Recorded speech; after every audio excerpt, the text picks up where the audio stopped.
They called him a teacher of evil, a man without conscience, a philosopher of cruelty. But Niccolo Machiavelli was not interested in being good. He was interested in understanding one thing: why some men rise to power, while others are forgotten. He saw what most people are too afraid to admit. The world is not ruled by truth. It is ruled by perception. Before psychology gave it a name, Machiavelli had already understood the mechanism. People do not follow who you are. They follow who they believe you are. And that belief can be shaped. To understand Machiavelli, you must step into his world. Florence, during the Renaissance, was not just beauty, art, and genius. It was a battlefield hidden behind silk and marble. Power changed hands constantly. Alliances were temporary. Loyalty was an illusion. Today you were respected. Tomorrow you were dead. There were no stable rules, only one law: survive or disappear. Machiavelli stood in the middle of this chaos, not as a king, not a warrior, but as something far more dangerous, a man who observed everything. As a diplomat of the Florentine Republic, he watched rulers, generals, and tyrants up close. He saw how they spoke, how they led, and most importantly, how they controlled perception. And among all the men he studied, one stood above the rest: Cesare Borgia. Borgia was not just powerful. He was precise, calculated, cold. He understood something instinctively that most leaders never learn. People do not need to love you. They need to believe in your power.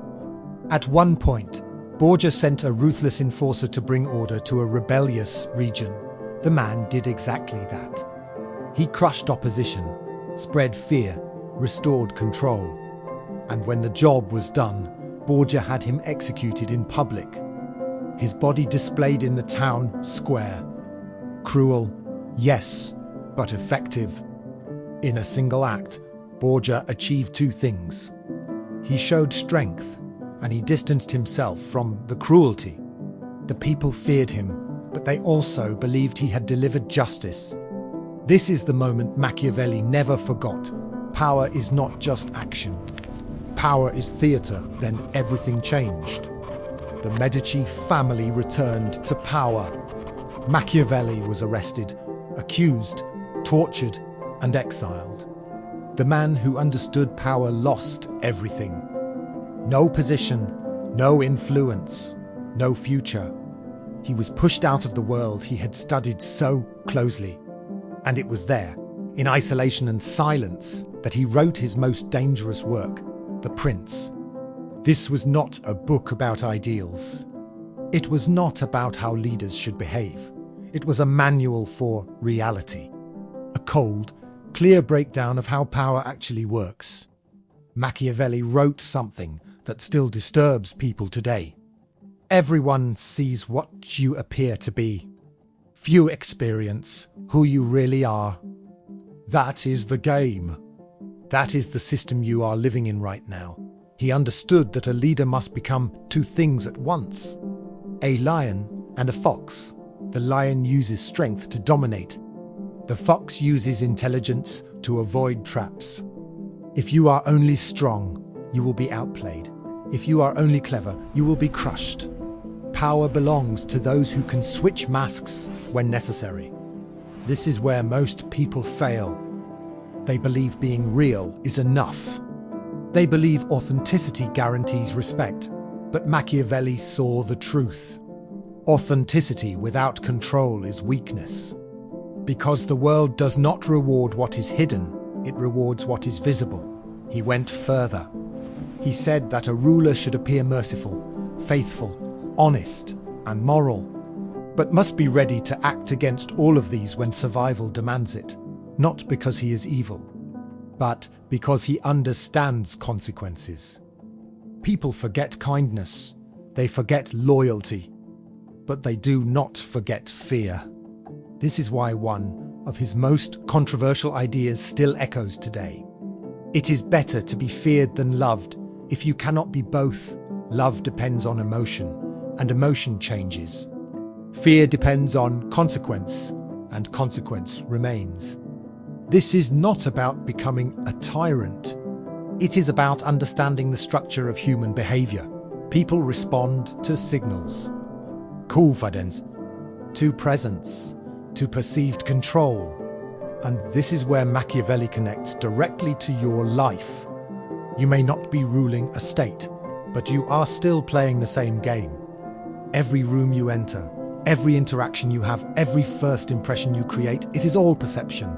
The way you dress, the way you speak, the way you move. These are not details, they are signals. And people respond to them instantly.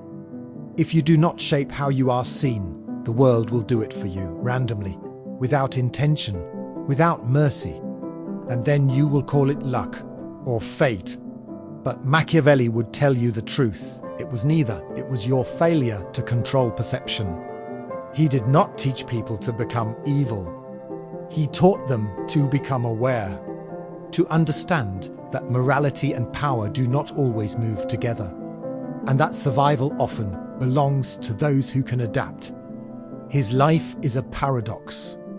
A man who understood power better than anyone died without it. A man who decoded the system was rejected by it, but his ideas survived because they were real. Even today, nothing has changed. People still judge before they understand. They still follow confidence over truth. They still believe what they see. And that means one thing. Your image is not decoration, it is strategy. If you want to change your life, your position, your influence, you must understand the same principle Machiavelli understood centuries ago. You are not seen for who you are. You are seen for what you project, and that projection is something you can control. Build it consciously, refine it deliberately, use it strategically. Because in the world of perception, your mask is not a lie. It is your power. If this changed the way you see power and perception, then you already understand how rare this knowledge is. Subscribe to Perpetual Echoes for more deep psychological insights that most people ignore. Leave a comment and tell me, do you believe it is better to be feared or respected? And if this video made you think differently, support it with a like so more people can see the truth.